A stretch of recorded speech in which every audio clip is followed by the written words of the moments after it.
Om Asmadgurubhyo Namah. Om Namah Paramrishibhyo Paramrishibhyo Paramrishibhyah. Om Namah Paramrishibhyo Paramrishibhyah. Om Purnamidam Purnamadaha Purnat Purnamudachyate Purnasya Purnamadaya Purnamevavasishyate. Om Ishavashyamidam sarvam Yatkincha jagatyan jagat Tena tyaktena bhujitaha magridastasya vidhanam. Om asyapanvaya sanjatam narayana padashritam Srimannarayanam vande yatishvarasyajusham Krishnam kamalapatraksham punyashravanakirtanam Vasudevam jagadyonim Naumi Narayanam Harim Krishnaya Yadavendraya Jnanamudraya Yogine Nathaya Rukminikaaya Namo Vedanta Vedine Shri Krishna Parabrahmane Namaha. Om Asmadgurubhyo Namaha. Jai Shri Krishna. Jai Shri Narayana.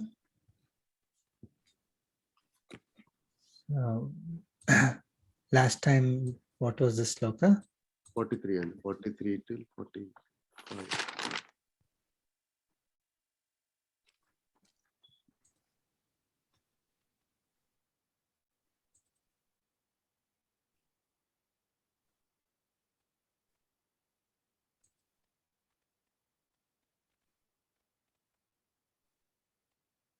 Okay. Sloka 43.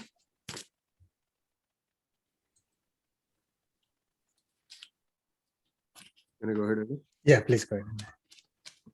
Chapter 18.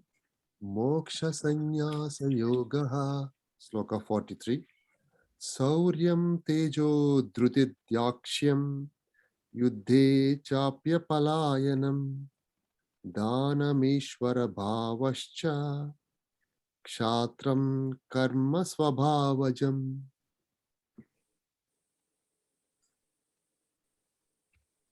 Jai Shivanarana. Chapter 18, Sloka 43 summary. Lord Krishna said, bravery, invincibility, perseverance, adroitness, not retreating even when own death is certain in a battle, benevolence and leadership are the practices of a Kshatriya born from inherent nature. Jai Shivanarana.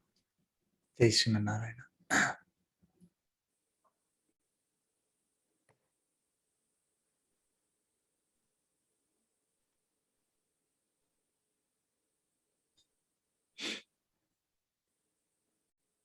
Any questions on this end?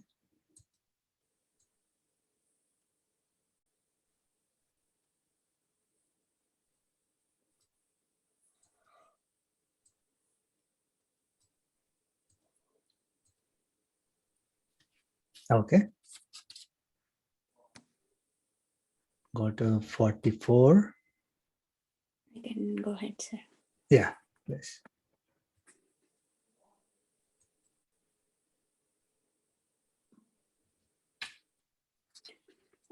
Jai Shri Narayana. Chapter 18. Moksha Sannyasa Yogaha. Sloka 44. Krushi Goraksha Vanijyam Vaisyam Karma Swabhavajam Paricharyatmakam Karma Sudrasyapi Swabhavajam. Okay. Jai Srimanarayana, chapter 18, sloka 44 summary. Lord Krishna said, agriculture, protection of cattle, trade are practices of Vaishyas born from inherent nature, and service to all is the practice of a Sudra born from inherent nature. Jai Srimanarayana. Jai Srimanarayana.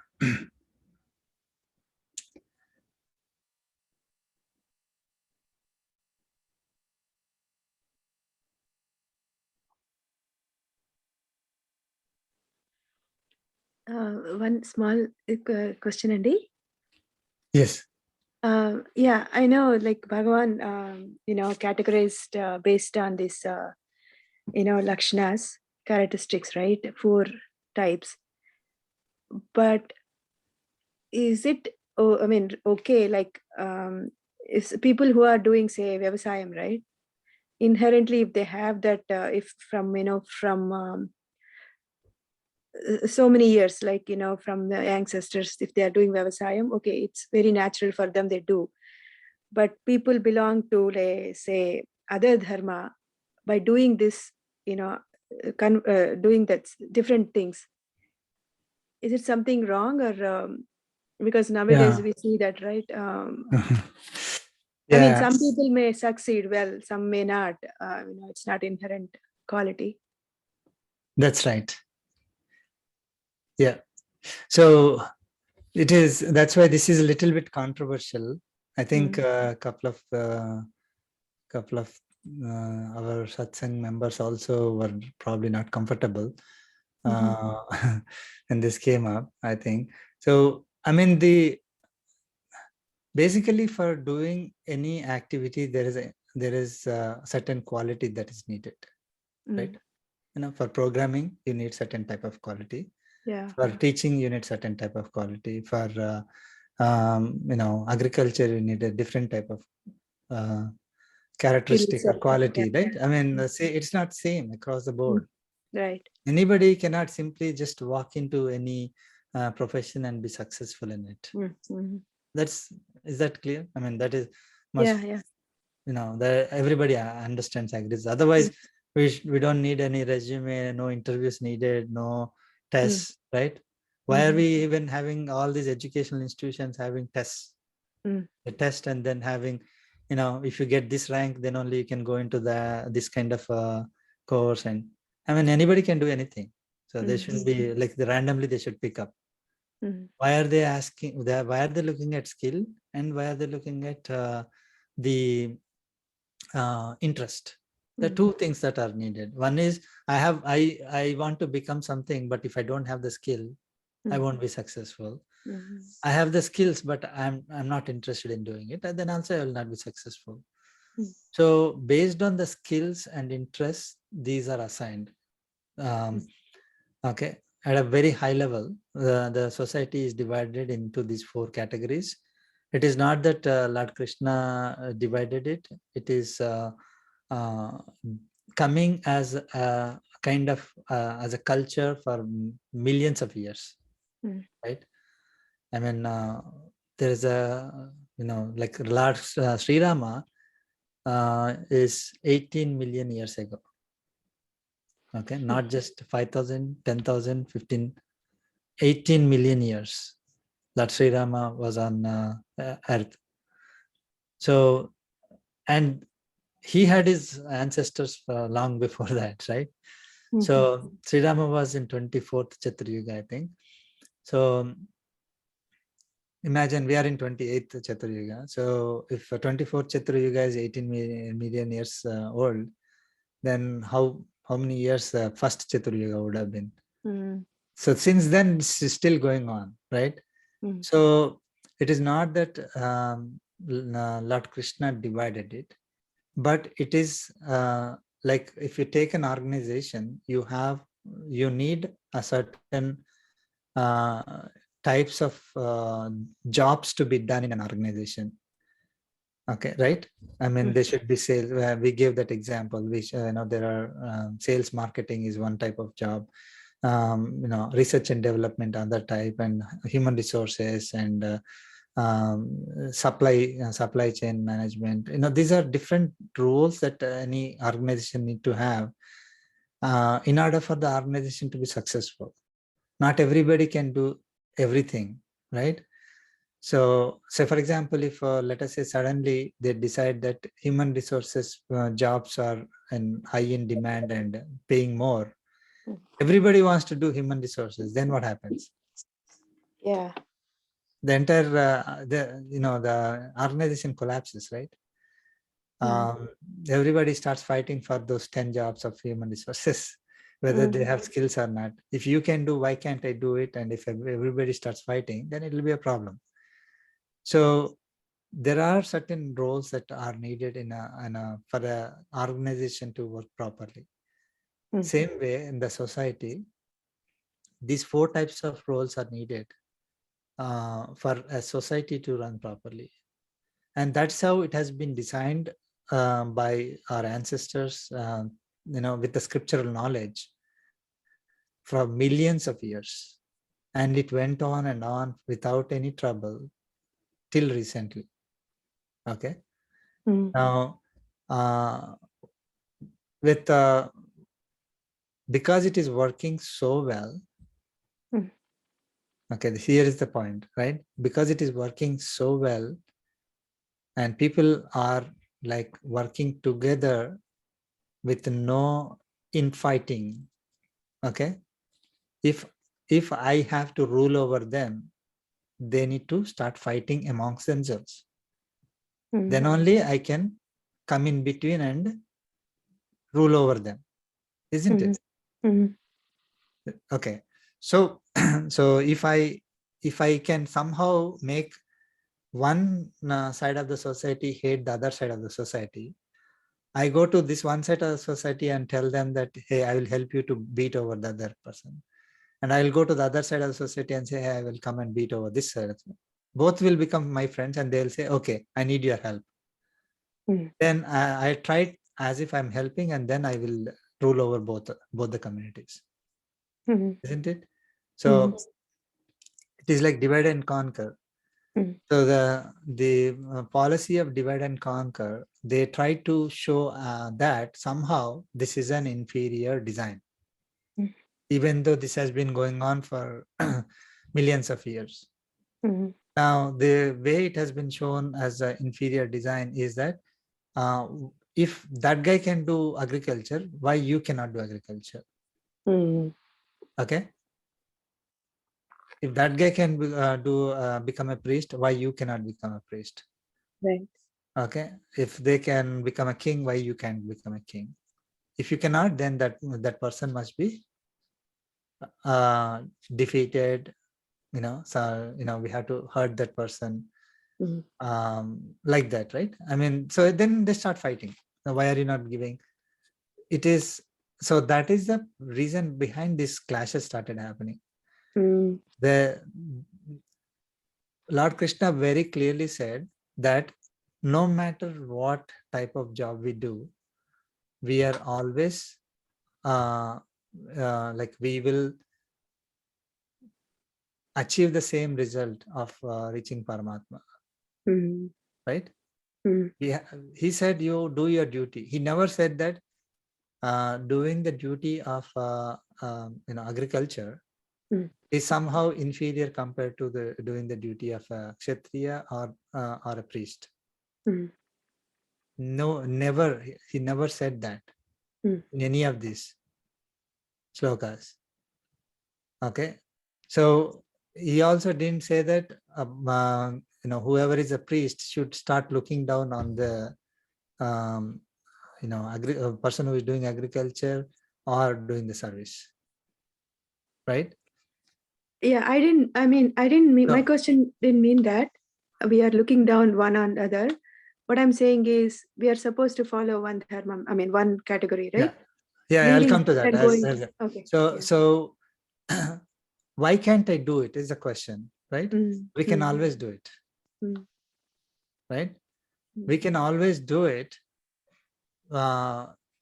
However, right, it should not be with the intention that I I need to take over that, right? There is a difference.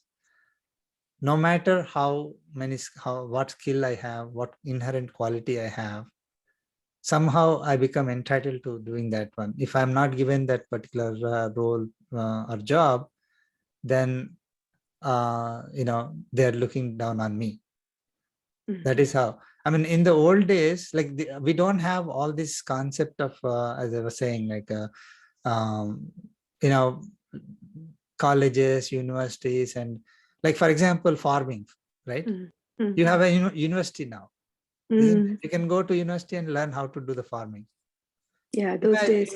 Imagine I want to be a farmer, and I have my parents never did it. None of my family members did the farming. There's no one to teach me. Right. How can I be successful? Tell me. Yeah, exactly. Yep. There's absolutely no way I'll be successful. The dream of becoming a farmer is based on some notion I have. I don't even know whether I have the skill or not, because I never did it. Okay, so I never did it. I don't know whether I have the inherent ability, inherent qualities, and I don't know how to do it. There's absolutely no knowledge for me to do it. Right. Then how can we do it? Now things have changed. There are universities for teaching all these professions. Okay, so we can learn the skill, but we cannot learn our inherent abilities. Exactly. That is the bottom line. So as I said, for doing any job, you have a skill and the inherent quality that support the skill. Exactly. Right? Yeah. As I was saying, right, when the yagam was conducted, the Swamiji and disciples came out at 4 o'clock from their room. Okay, one morning, like recently. Then they started doing all that, and then in between they took tirtham, little bit tirtham, small, like a few drops of water. They went back. By the time they went back and they took the prasadam, it was 2:30 in the night. Okay. Yeah. Okay, 2:30 in the night. And they had to do so many activities. Now, they didn't have prasadam throughout. And so prasadam are food, for those who don't understand. So I mean, yes, somebody can get the skill of chanting a few slokas. Okay. But if you say that, okay, in order to do this job, you should follow these, whatever is there in the scriptures, right? You cannot do certain things. Just in the middle of the puja, and I go and have food because it's 12 o'clock. 12 o'clock to 1 o'clock is my lunch. Yeah. So I go and have food and come back, and then I have to go to bathroom, and then I don't care. I will just come and immediately start doing. I don't want to take a bath again. So I mean, the whatever, we are not going to follow the scriptures, right? Isn't it? True. So inherent quality is something that is very important also. Right. So if the skill can be taught, but inherent quality is not there, it will become a problem. Now, how do we get the inherent quality? How do you measure it? Okay. There's no way to measure it, unfortunately. How brave somebody is. Like, I want to become a soldier. Everybody will say, I'm going to be brave. But when the situation occurs, that is when, the problem, then I will realize I'm not that brave enough, right? For example, not retreating even when own death is certain. How many people will be like that? Yeah. So how do I know? I mean, so unless I am born with that kind of thinking itself, I will not know. right? So yes, it is possible to do it. Okay. Yes. If we want to follow the scriptures, still yes, it is possible to do if you get the knowledge and do it. No issues. It's not that just being born in a particular caste is not an important thing, but most important is whether we have the skill or not. One moment.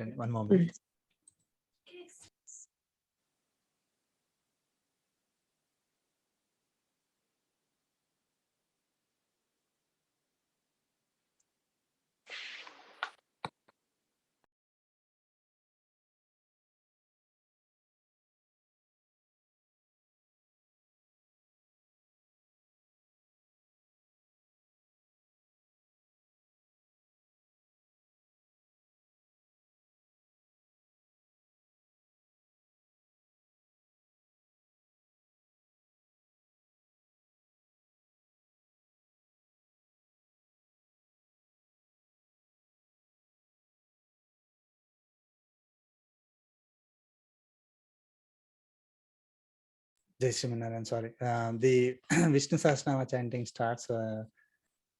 Today my daughter is going to chant.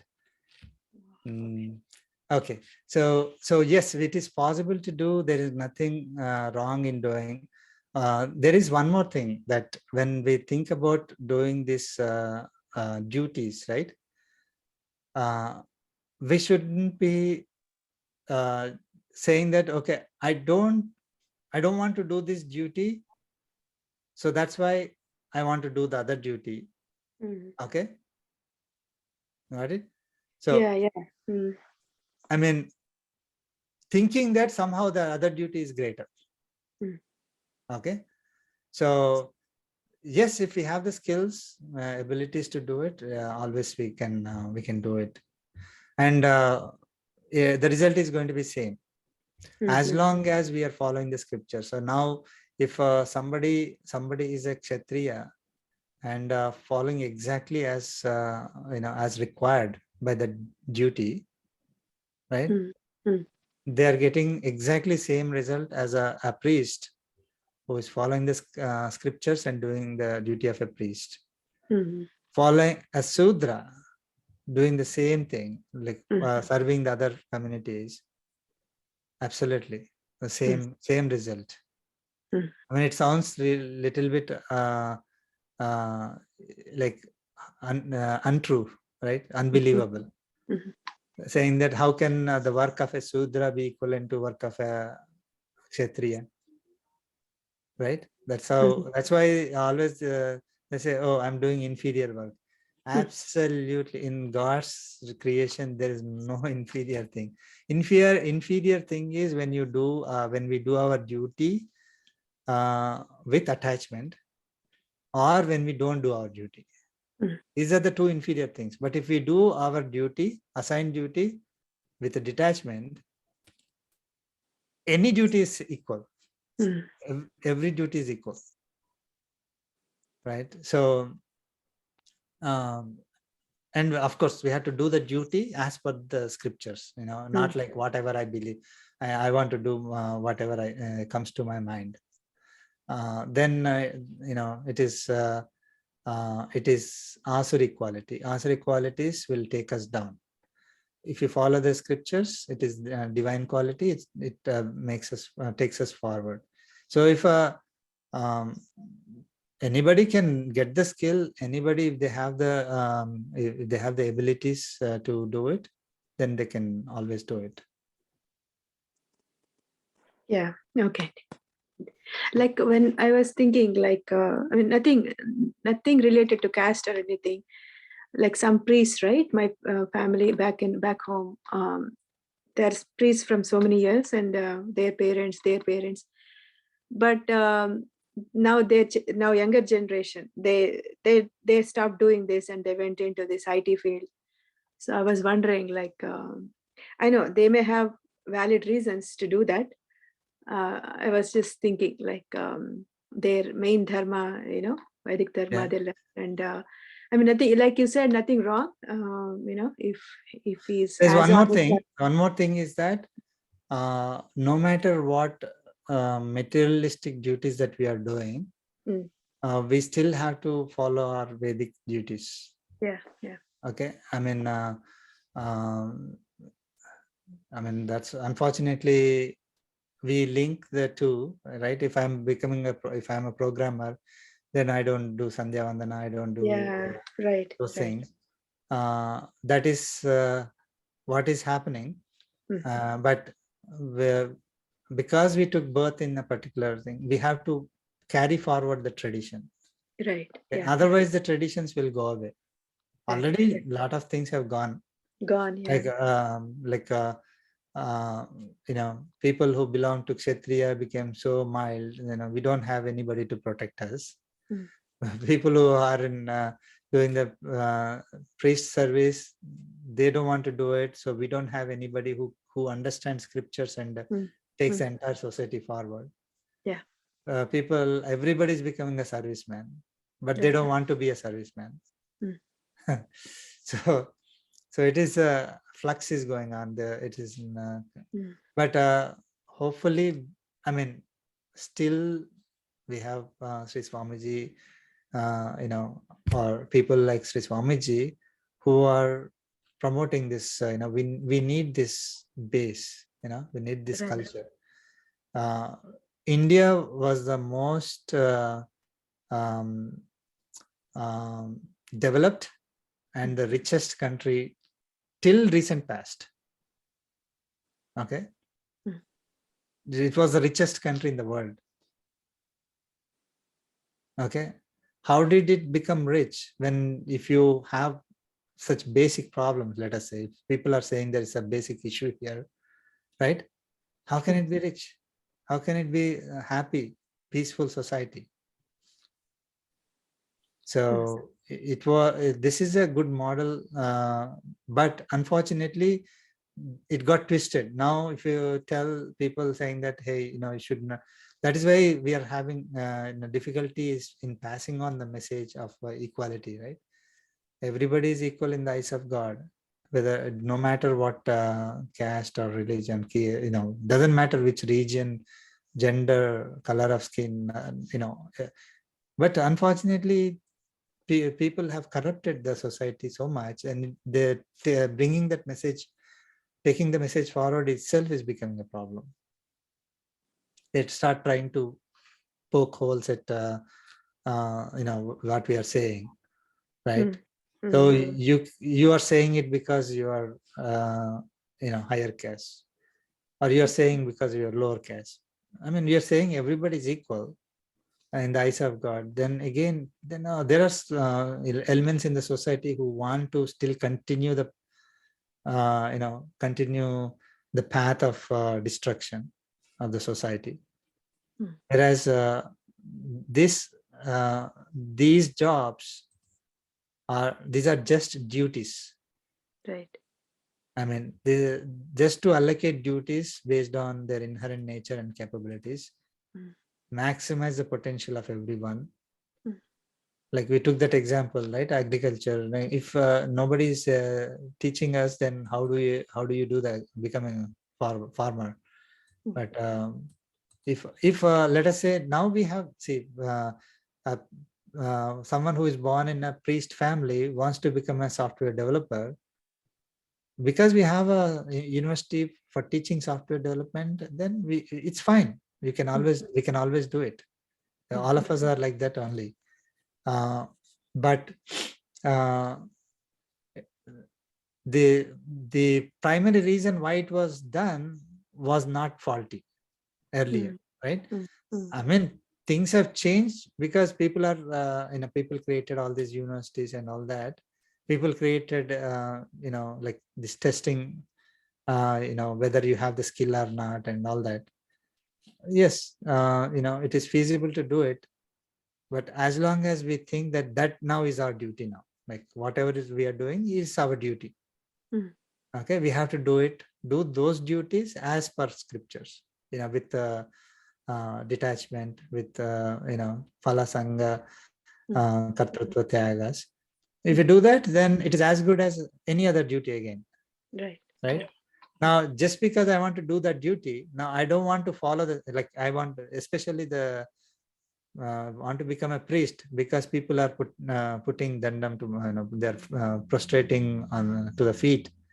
Okay. So I want to become a priest because people will fall on my feet. Okay, fine. You want to become, no problem. But follow the scriptures. Whatever the duty is required, you do that. But I'm only interested in people prostrating on my feet, but I'm not interested in following the scriptures. Then we can still do it. People may still think that they are successful, they were great, and they enjoyed the benefits. But in the eyes of God, they lost. So there was no use for changing. So as long as if we choose a particular duty, do it according to scriptures, I think it should be fine. But again, that doesn't mean that whatever was there earlier was faulty. Situations changed, so now it becomes easy. I mean, easy for people to get the skills, and as long as we have the capable inherent nature to support that, and then our conviction to do it well as per the scriptures, then it's good. Yeah, thank you, sir. Sure.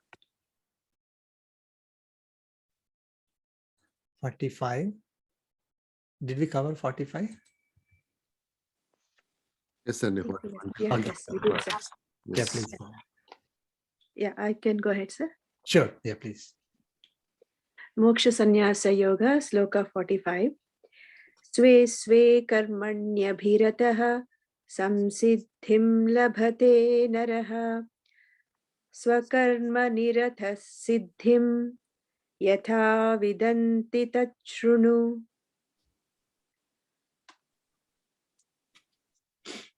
Jai Sriman Narayana, chapter 18, sloka 45 summary. Person who shows interest in, Lord Krishna said, person who shows interest in one's own duty obtains liberation. Listen how one who is engaged in one's own prescribed duty attains liberation. Yeah. Should I answer? Jai Sriman Narayana. Yeah. So we went through this equality last time. This is the principle of equality. Right? All duties are equal. So, I mean, this is the key that people get confused about. Somehow, I am born in this particular family, so I am great now compared to the other family. Or unfortunately, I'm born in this family now for no fault of mine. I am inferior compared to other families. That has to go away completely. So because it is not supported by what Lord Krishna said, even though Lord Krishna said about these 4 categories of people and their duties,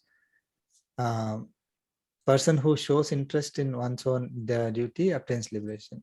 So it doesn't say that only in one category obtains liberation, not in other categories. Right? So as long as we do our duty properly, we are on the path towards liberation. So serving others in the society is as good as whoever we are serving, whatever they are doing. So for example, I am providing service to a soldier. So whatever duty that soldier is doing with according to scriptures, with conviction, all that duty and my duty of serving him are equal. Just because I provided service to him, I don't become lower. Right? I mean, this is something that somehow people may not seem to get it. That when these divisions are done, all duties are equal.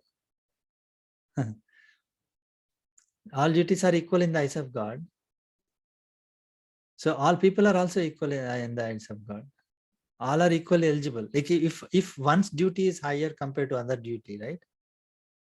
Then obviously whoever is doing that duty which is higher will be considered as a higher individual, right? So then there won't be any equality. So then what happens? Then if I know that duty A is higher compared to duty B, then I always want to do duty A. Why would I want to do duty B? Tell me. Right? So there will be clash for doing duty A. That's exactly what is happening today, because people misunderstood these duties. They are thinking that I am doing this duty, whatever duty, or people are asking me to do whatever duty. Now I need to do the other duty. Okay. So the other duty, thinking that somehow that other duty is higher. There is one more thing, that people are looking at duties from the money perspective and fame and place in the society kind of perspective, right? All that is counterproductive to our growth as a self, so Atma's growth. We need to be devoid of, whether we get praise or criticism, fame or defame, running after money, all these are actually going to bring us down. So if I want to go and do a job for the sake of money, for fame, what am I doing? I am making myself putting myself in trouble. Mm-hmm. I am acquiring more karmic bondage, isn't it? Mm-hmm.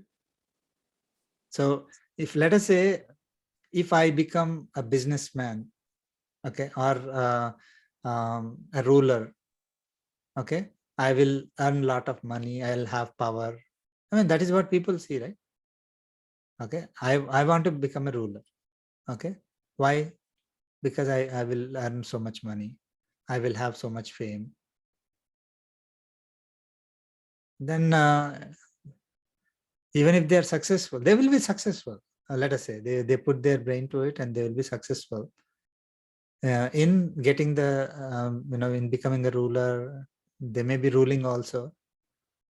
But if the intention of getting the duty is all materialistic in nature, then all their effort of going from A to B to do that higher level position is actually making them suffer more. May not be in this life, but they are going to acquire so much karmic bondage. If I want to go from position A to position B with the intention that I want to serve Paramatma, I'm not motivated by money, I'm not motivated by fame, I'm not motivated by my place in the society, all that. Okay, then if I aspire for that position, no problem. But if you tell this exactly the same thing to people, nobody will. Okay, if you are not giving me money, if you say that money, getting more money, getting more fame is going to actually destroy me as Atma, right? People will just back out if they really believe in Atma, right? So not because they look at, say, Brahmana, Kshatriya, Vaishya, and Sudra as the levels. Nowadays, what is happening is whatever is money, fame, power, that is a good job for me, right? Whichever job gives me money. If tomorrow a farmer becomes more rich, famous, everybody wants to be a farmer, isn't it? Or if a serviceman, we are all service people, right? Nothing more than a service person. So we are, because we have more money in this business, in this duty now, we are doing this duty. We left all our duties, whatever we are supposed to. Okay. Some people, so people are going by money, fame, and all these materialistic characteristics, materialistic things. And if we tell them saying that you may not, because let us say, I mean, I don't, and things have changed a lot, but let us say somebody is told, okay, you cannot change because you belong to this particular caste, creed, or religion, whatever it is. Then they're not looking, oh, why are you telling me this from the perspective of Atma growth. Okay. They're only saying that, why are you not letting me do? Because, you're making me not get the money, fame, power that I need, that I can get by moving to that position. So if all duties have the same result of reaching Paramatma, okay, so then where is the clash?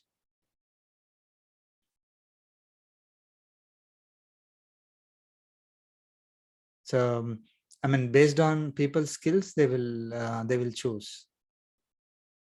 And provided we still have, let us say, for every duty that we have, let us say we have universities for every duty that we can think of, then you don't need these classes.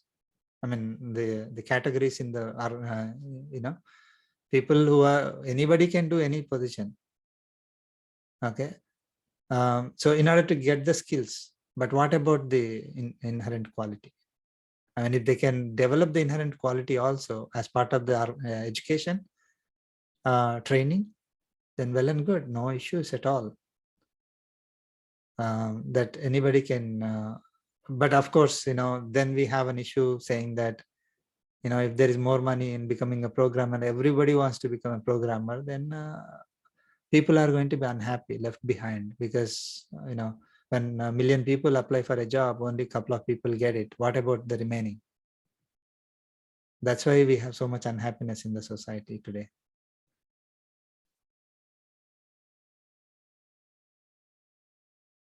The inherent quality, I think we mentioned, right?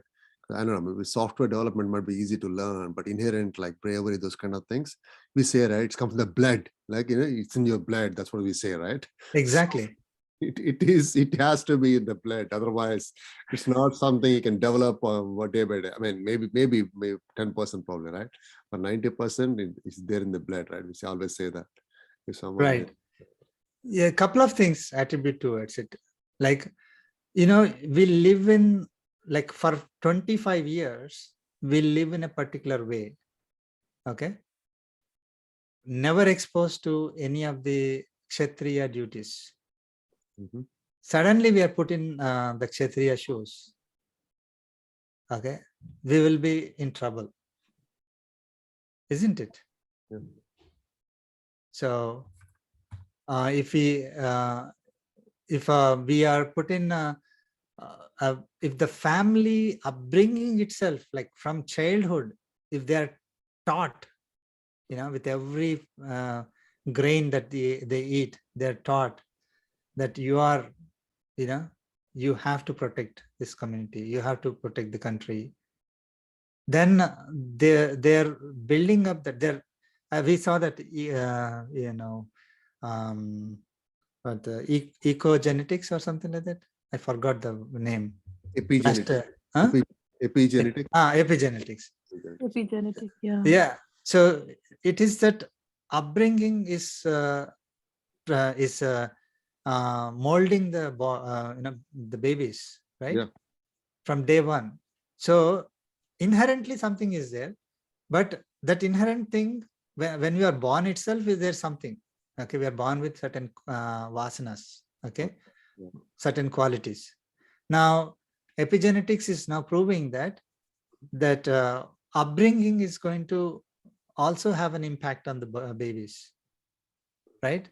So if I am born in a farmer family, I am more trained towards becoming a farmer. whether I know it or not, whether I like it or not. Incidentally, I know I'm a, there is a saying, right? If father or mother is a doctor, very likely that their children will be doctors. Stay to ourselves. Right? If my father is an engineer, I'm likely to become an engineer. I am a software programmer. My daughter wants to be a software programmer. Why is that happening? I mean, there's so much 40,000 students in the university, like 2,000 different courses. And I didn't put any pressure on my daughter. She chose software programming. So it's something that in the upbringing itself, it comes. So for a soldier, their family gets trained. The kids get trained from day one. Need not be like training in fighting and all. The way they behave, the way they talk, that environment may have impact on them. Basic nature, yeah. Yeah. So that's why this was there for millions of years. This was successful. Yeah, there's a reason in that, right? Even Vaishyas, right? I think it's hard for, they may not even study, right? The Vaishya's sons, and they may not even go to school, but they can do a better job than any priests or anyone else, right? I think in the business, right? And, yeah. So if I've never exposed to handling money, yeah. Right? I may go to college and study for 3 years, 4 years, and then put in a position of handling money. I may not be successful, but the person, someone who is born to that family. I mean, nowadays, because there is no money in that profession, right? Especially priest profession, there's no money. So from day one, they are brought up with hating that profession. Okay, because they are going through the problems, right? Maybe soldier as well, maybe some other profession. I'm just taking an example of a priest. So when they are brought up like that, they are now averse to it. They cannot pick it up. Okay. However, the epigenetics says that it is reversible. Okay. So someone who is born inherently with that quality of becoming a priest, their entire life from childhood to like 25, 30 years of age, they are doing something else. Okay. But when they are exposed to the reality and if they are told the value of it, they can be reversed faster compared to who never went through it. I mean, who was not part of that family at all. Okay. I mean, these are kind of generic statements, controversial a little bit, but they're supported by science also. And they're supported by logic, supported by psychology, right? So, I mean, for example, Chinnajaya Swamiji was not a priest before he took sannyasam, right? He was questioning the scriptures. He was always critically thinking about the scriptures. There are videos, Sri Swamiji saying he used to go through a lot of books. He was not a priest. He was, maybe like following the traditions, but not a priest at all, like what you see Sri Swamiji today, right? But when the opportunity came, he became it was easy for him to change, but for other people it would have been difficult, right? So that upbringing in the family helps to, even though they may not be doing that activity exactly, but when they are faced with that activity, they will. But one thing I'm surprised, why did Lord Krishna leave this to the end, right? I think, why didn't he probably, because we felt that maybe we may not be matured enough to know this once you learn after our 17 chapters. So a couple of things, right? He was always saying that, and Arjuna, you have to do your duty. Yeah. Throughout Bhagavad Gita, right? Yes. But he wasn't say, You have to do your duty. You have to do your duty. You cannot run away from Brought up your duty. Kshatriya, he never brought up that point until now. Yeah. Right? So when it came to 18th chapter, now it is a summary of the entire Bhagavad Gita. Now there was a confusion in terms of like he talked about so many yogas. Yeah. Now so many duties that seem towards those. I mean, they're aligned with those yogas. Okay. So then there is a confusion. So that's why he said you have to do your duties. There are 4 kinds of. I mean, it is explicitly mentioned here that it doesn't matter which class that you belong to. You can still do your duty, and you will. People may have a question, right? Karma yoga. Okay, Karma yoga for Brahmana is different from Karma yoga for a Kshatriya is different from. So he never said no, they're not different. He never said that. So that's why he had to tell that point here. Otherwise, that will be left to interpretation. People will say that, okay, Karma yoga of one class is different from Karma yoga of another class. So if I am doing Karma yoga principles, if I'm practicing Karma yoga principles, and you are practicing Karma yoga principles, we get the same result. Yeah. Okay, you may be doing one type of job, I'm doing another type of job. We are equal, right? Yes. So that is where, that point has to be brought forward. I think, that's why when it came to 18th chapter, it went back and if you see, one sloka of 18th chapter is covering like 3-4 slokas or even 10 slokas of previous chapters. Yes, you're right. Yeah. And you're even explaining that, right? I think in the each sloka, actually, I've seen that. Yeah. Yeah. But this provides a different perspective. I mean, it's set in a different perspective, like different way of saying. So saying person who shows interest in one's own duty obtains liberation. That way, it is very clear, like any duty, one's own duty, it doesn't matter what duty it is. Great, yeah. So earlier that point was not brought forward. I mean, he didn't say no also, but he didn't say clearly also. So that's why this is supporting the karma yoga principle, but in a way that will clarify it further. Yes. So everyone is equal. I mean, statue of equality. I mean, incidentally, when we were going through this, it was the day when Statue of Equality was getting inaugurated. Last Saturday. Yeah. Before that. Yeah. Last Saturday we didn't go through any. 5th, I think, right? 5th, something like that. Yeah. Yeah, last Saturday I saw that message. Yeah. Okay. So 45 is done. Any other questions?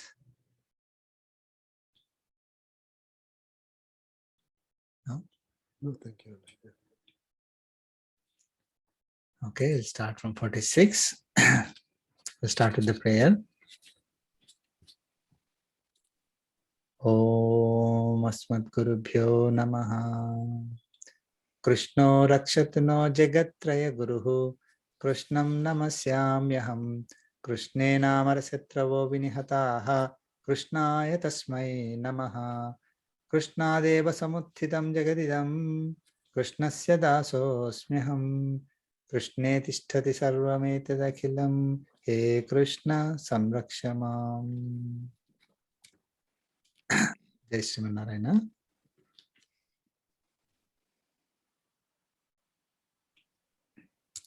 Shloka 46. Yatah pravrittir bhutanam. Yatah pravrittir bhutanam. Yena sarvamidam tatam. Yena sarvamidam tatam. Tvakarmana tam abhyarchya. Swakarmana tamabhyarchya. Siddhim vindati manavaha. Siddhim vindati manava. Let's chant together. Yata pravrittirbhutanam yena sarvamidam tatam swakarmana tamabhyartya siddhim vindati manavaha.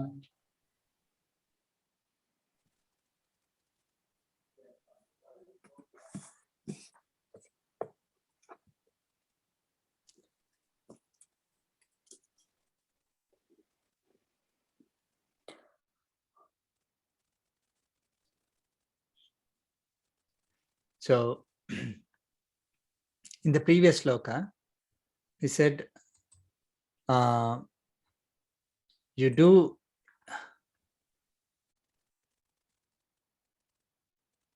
sweswe karmani. So basically, whatever duty that we do, we will be able to obtain liberation. Okay. So that's a blanket statement, right? Now, listen how one who is engaged in one's own prescribed duty attains liberation. So there is a qualifier there. I mean, anybody doing any duty will get the liberation, or anybody doing the duty in a particular way will get the liberation. Okay. So that is the second one. Basically, we can choose any duty, we can do any duty. The duty has to be according to scriptures. We have to do it with conviction. But there is a way that we need to do the duty in order to be liberated. Okay. Just doing the duty is not giving us liberation. We need to know how we need to do it. That is what is explained in 46th sloka. Yatah pravrutir bhutanam. From whom this pravrutti of all beings, the creation, functioning of all beings is happening. Who is creating all of us? Paramatma. Paramatma. And who is enabling us to do any activity? Yeah, again him. Paramatma. So we are existing because of him, and we are able to function because of him. Yeah. Okay.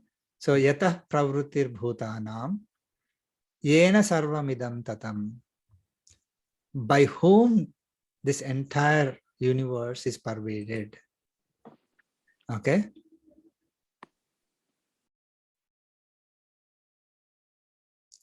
Swakarmana tam abhyarcha. Abhyarcha. So after worshipping that one, tam abhyarcha, swakarmana, by one's own duty. Okay. So he's saying after worshipping that one, he didn't say God or me here, right? But he mentioned from whom this entire universe is getting created or functioning, by whom this entire universe is pervaded. After worshipping that one, how? Not by like doing puja for 15 minutes, in the morning, and then do whatever we want. No. By one's own duty, swakarmana. Siddhim vindati manavaha. That person acquires siddhi. Siddhi is perfection or success. And here the success is liberation, right? So because how one gets liberated is what he's going to, he was giving. So by doing our own duty as worship to Supreme Lord, okay, we will acquire perfection. Doesn't matter what duty it is, whatever duty, our duty. Okay, could be priest duty, could be protection soldier duty, or it could be businessman farmer duty, or it could be a serviceman. Okay, whatever duty that we are doing, we have to do it as worship to that one who is the creator, who is enabling everything function in this universe, and who is pervading this entire universe. Then we get the perfection. Then we get the liberation. Okay, so who is that one? That one is God, right? Supreme Lord Paramatma.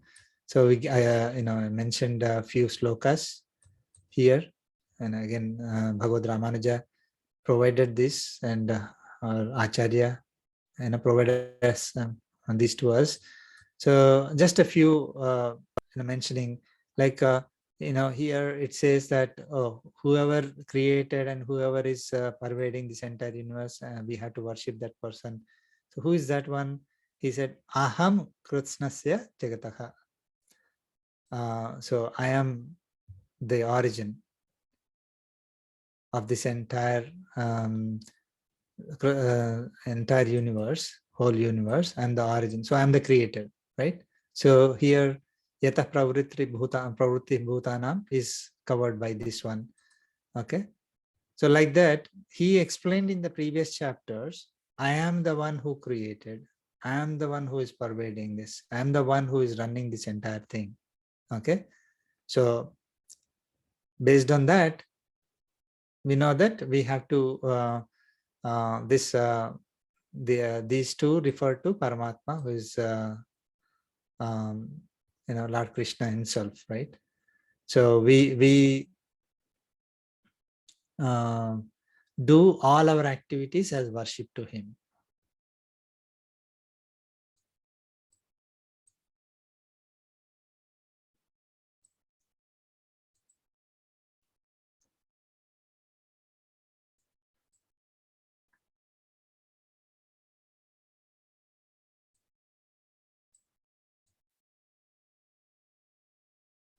So anyone who performs their duty as worship of God, in other words, as service to God, becomes eligible for liberation, no matter what their class is, no matter what their assigned duty is. All are equally eligible for liberation. We need to note that the duty must be done as service, not as a job. That's a key here. Whatever we are doing, we should do it as service to Paramatma.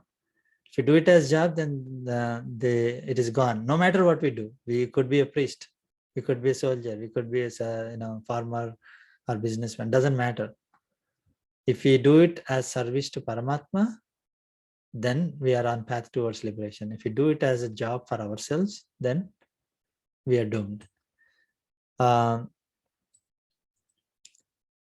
Okay, so one problem is our duties seem to be addressing the needs of ourselves, our family, our society, right? So that's why we whatever duties that are assigned to us.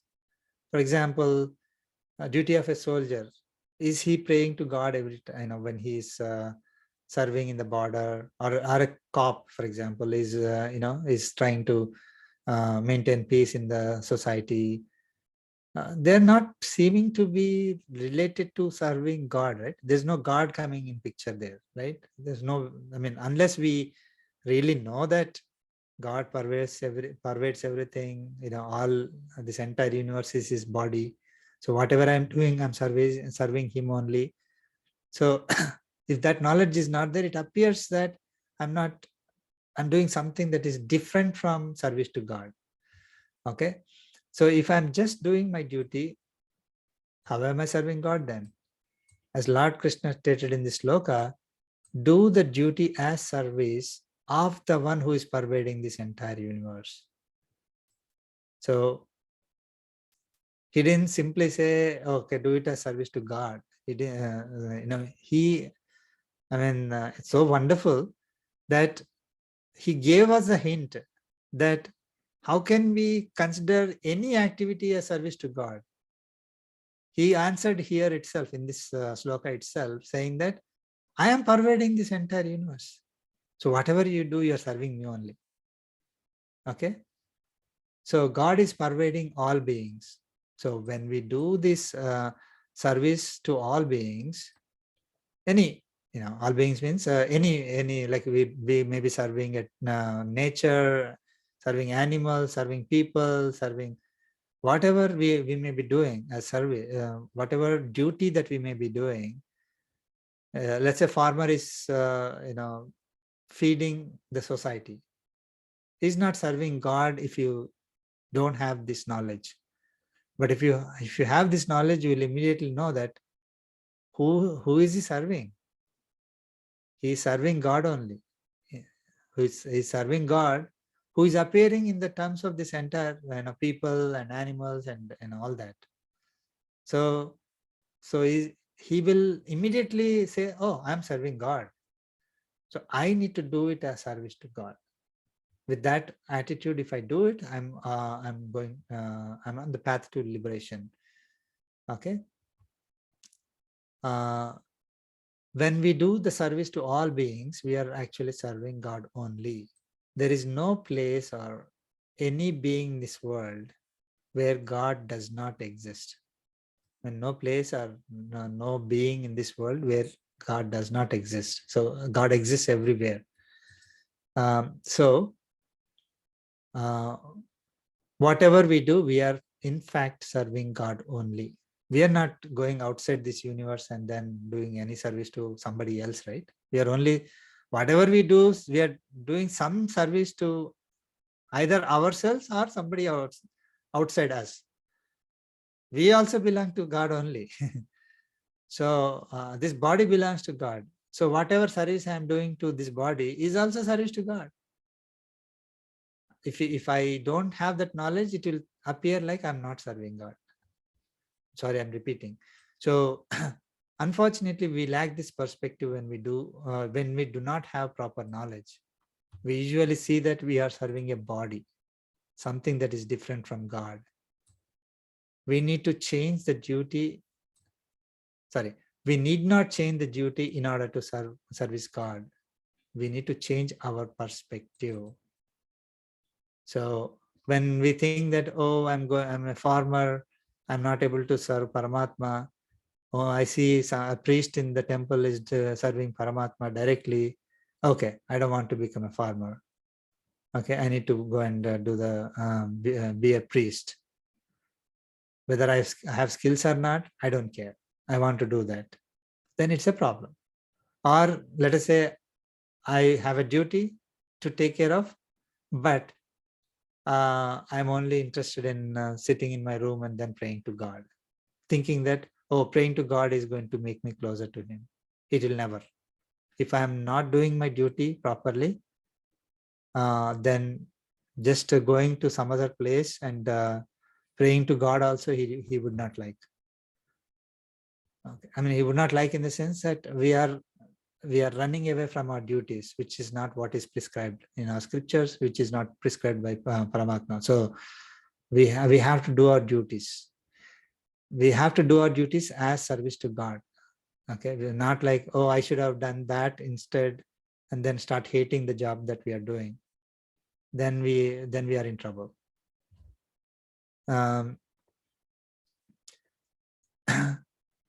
If we do not change our perspective, it does not matter what duty we are doing.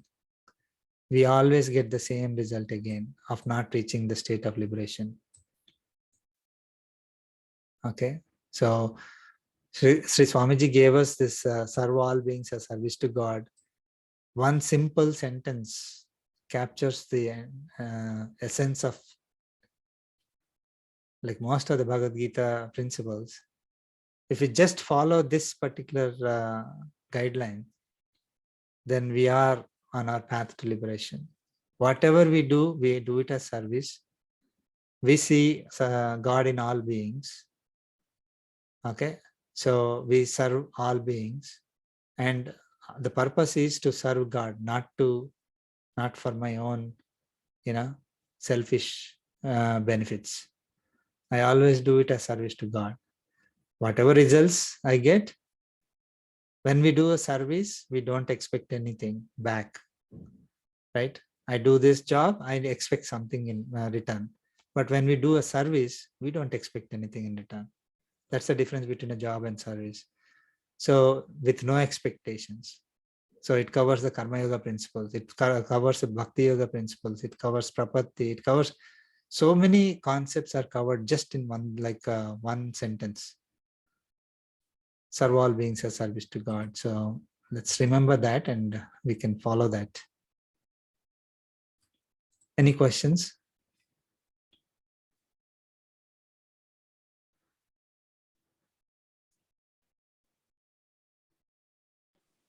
Yeah, it's saying that Kevala, only Karma Yoga does not lead you to liberation, right? Karma Yoga, Jnana Yoga.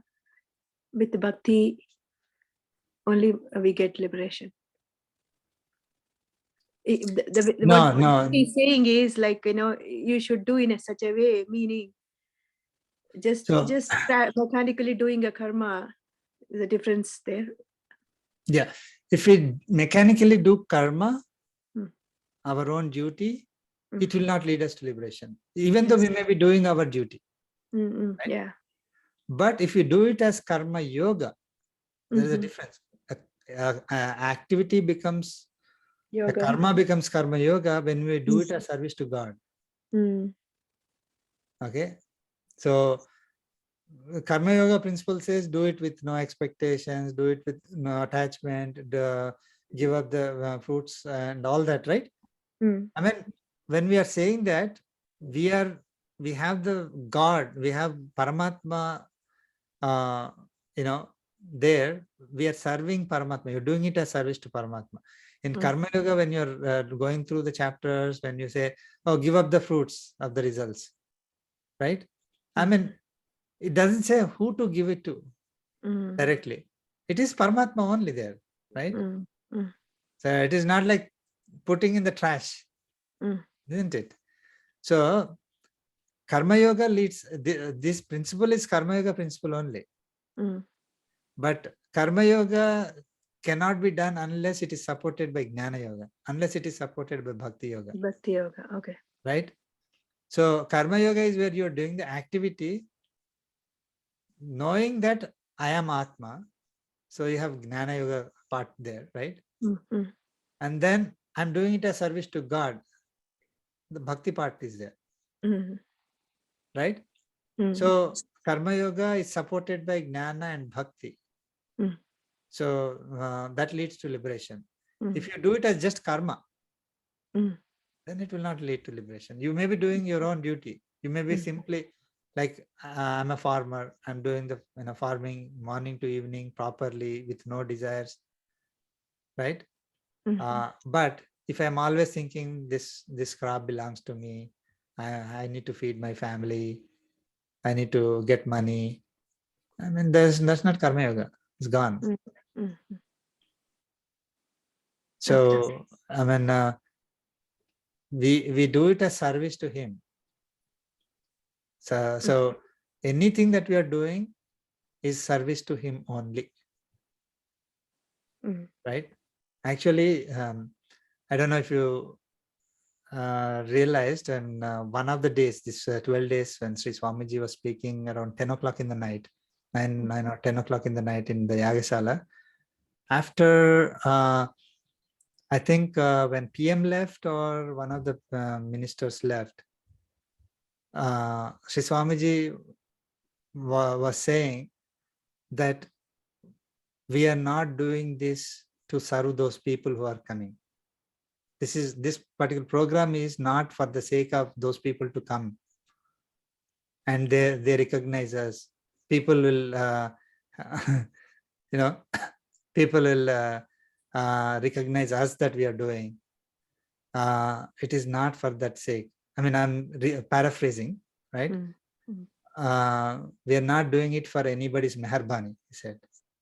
Anybody's, so chief minister comes or PM comes, my value will grow. Nothing like that. We are doing it as service to God. He mentioned it. If if we don't know this Bhagavad Gita principles, right, it appears like what is Swamiji saying? Oh, he may be saying something. Okay. Yeah, I do. But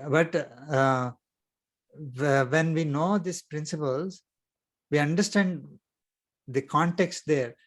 People are more focused on those celebrities than the purpose of the yagam. Purpose of the yagam is to do it as service to God. Okay. So no matter it's a prime ministers, chief ministers, presidents came, Swamiji did not even for a bit lose this basic principle. Other people would have gone crazy, like, okay, now prime minister is coming, how great I am, right? And that too, prime minister and all these people, they came in the middle of their election campaigning. So it is even, I must be even greater.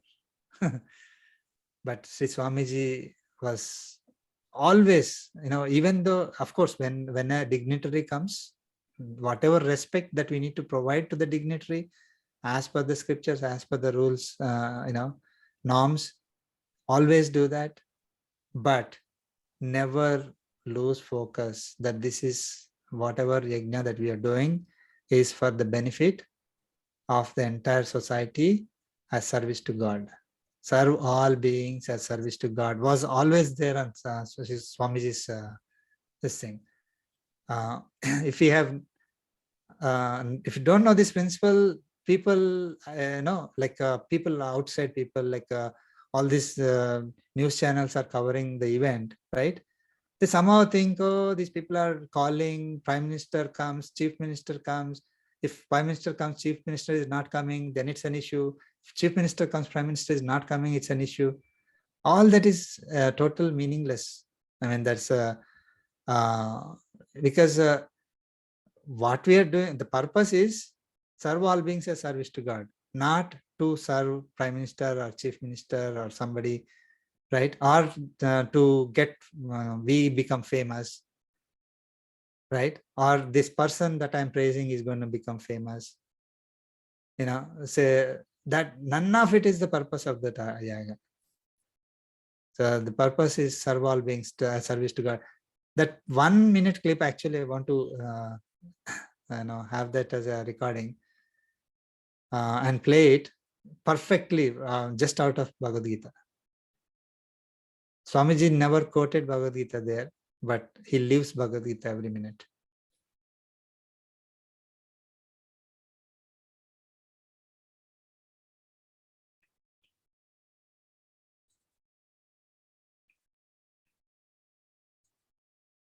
Yeah, we'll capture that. I wanted to share that because it was amazing, with all so much that is going on. Sri Swamiji was able to say that, knowing well that people that he is saying won't probably understand what he's saying, but still he's reminding those people, whoever is there in the audience, those people will get the message.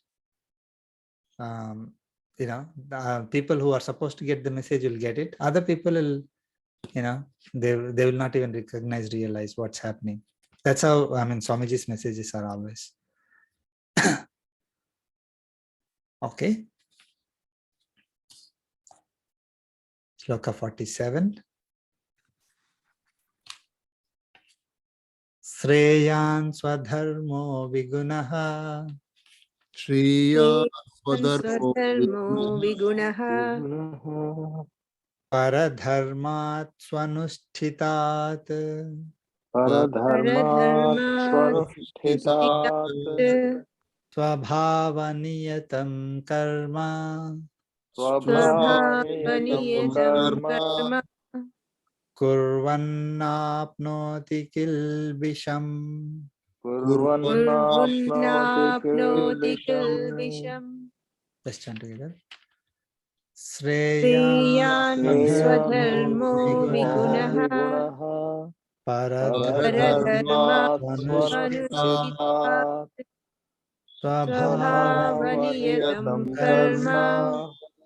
Kurvannapnoti kilbisham. Okay.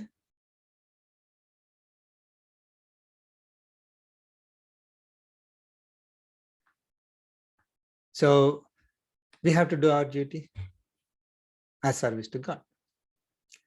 Now, it appears to us that all our duties are not exactly equal, right? I mean, the reason why is maybe Lord Krishna mentioned about these 4 classes is probably to come to this point where it says that, yeah, there are 4 different types of duties, in a general, like, of course, even within each of that category also there are differences, like farmers, businessmen is different. So one duty seems to be totally different from other duties. So he's clarifying it making it very clear here. Sreyan swadharmaha vigunaha. Okay. Better is one's own dharma, swadharma. Okay. Vigunaha. Without quality. I mean, guna is quality. Vigunaha is without quality, is a direct translation. Now, so there is an inner secret to it. I mean, that's what we went through here in the explanation. Okay.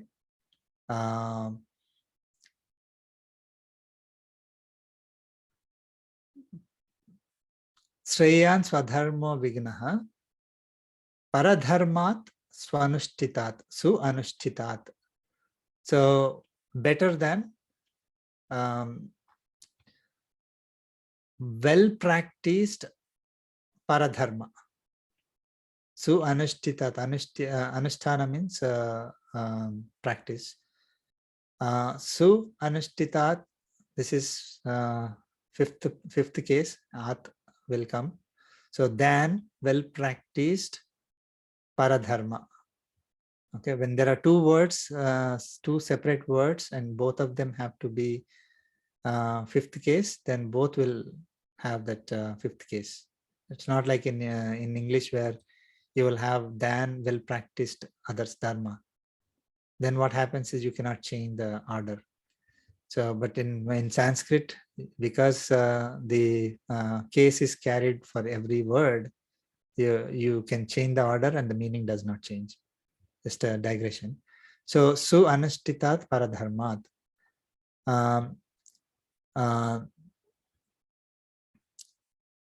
Swabhava niyatam karma kurvan apnoti kilbisham. So, going little fast.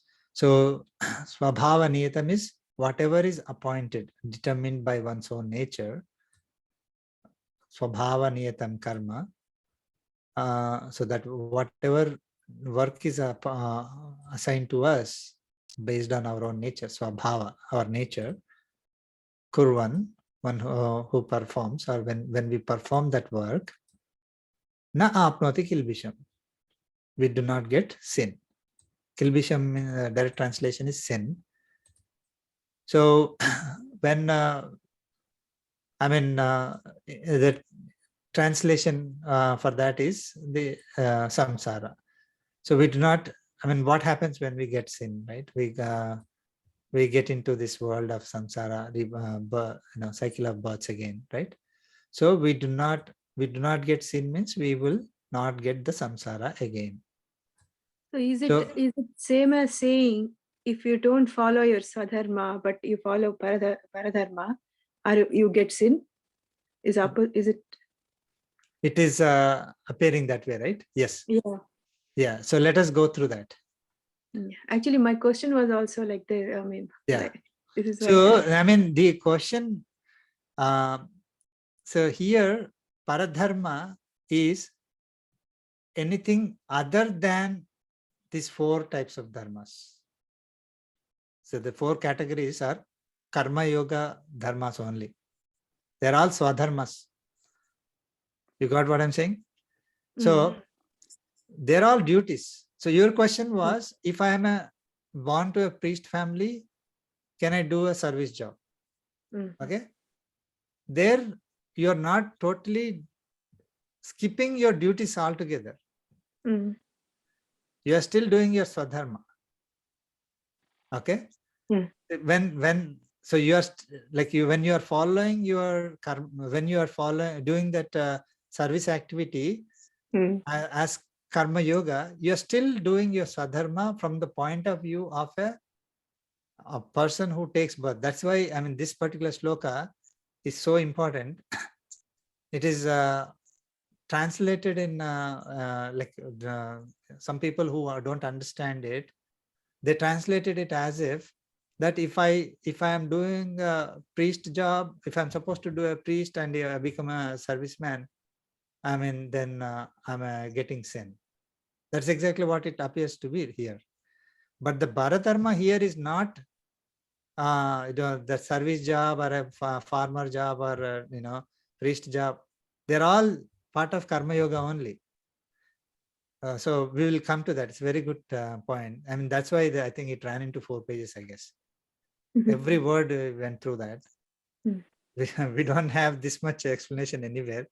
Again, with Sri Swamiji's blessings, try to present it in a clear way. Okay. So,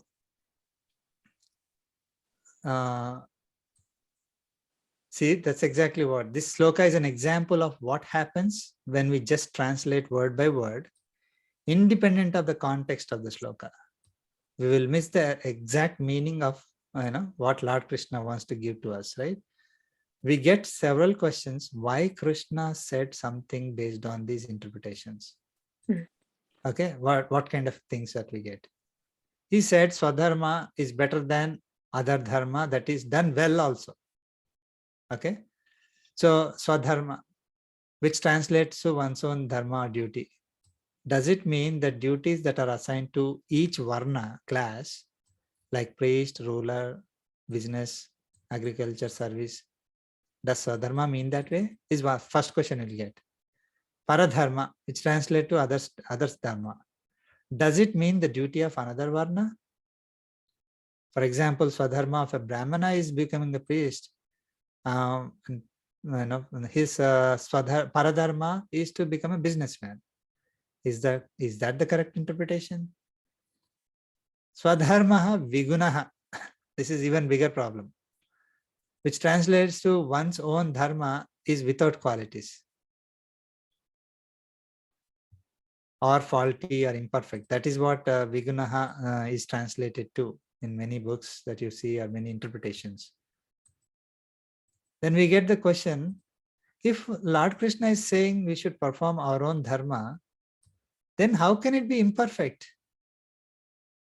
Why would Lord Krishna tell us to do something which is imperfect? Isn't it? Don't you get the basic question like that? Why Lord Krishna is advising us to perform something that is lacking qualities? Especially when he immediately says later that is better than another dharma that is practiced well. I mean, it is contradicting. Lord Krishna didn't contradict himself, but for our interpretation will be contradicting. Like on one side he's saying you do the Swadharma, other side you're saying, oh, Swadharma lacking qualities. Even though it is lacking qualities, then it is better than other dharma. It is like, you're trying to cheat somebody. Almost appears that way if you don't understand it properly, right? Isn't it? I will give you less money to do this job, but it's always better for you. Is that what we would expect from a well-wisher? All right. I mean, so it is like, then we immediately suspect this person, this person is trying to cheat me, right? So that's why interpretation and context is so important. So it is like, oh, do your dharma which is without qualities. That means, let us say I'm following my dharma as let us say Hindu dharma. Even though Hindu dharma is having no qualities or faulty qualities, you should follow Hindu dharma. Doesn't make sense, right? Why would I want to like knowingly do something inferior? It is not Hindu Dharma, Muslim Dharma, or some other Dharma. It is not like a Brahman Dharma, Kshatriya Dharma. Cannot be. Then, because if we do it that way, then it seems contradicting. So there must be some other meaning for it. So that is what we need to get to.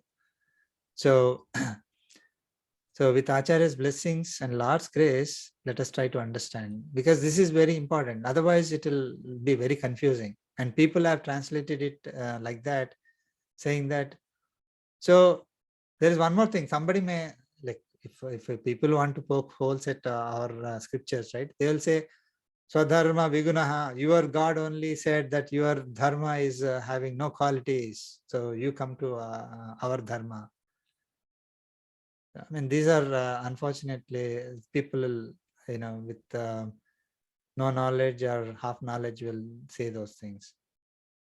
So what is Swadharma referred in this loka? In previous loka 46, Lord Krishna said, we must perform our own duty as service to God, right? That is our dharma, Swadharma. Performing our duty as service to God is Karma Yoga. You agree? That is a definition. Anyone who is performing Karma Yoga is eligible for liberation, right? I'm going through logically now. As all duties are equally making one eligible for liberation, Lord Krishna does not have to differentiate or distinguish again between different classes and their duties and call them as Swadharma here. See, when he said all duties are equal in the previous, how can there be a duty that is inferior compared to another duty? Tell me. This doesn't make sense, right?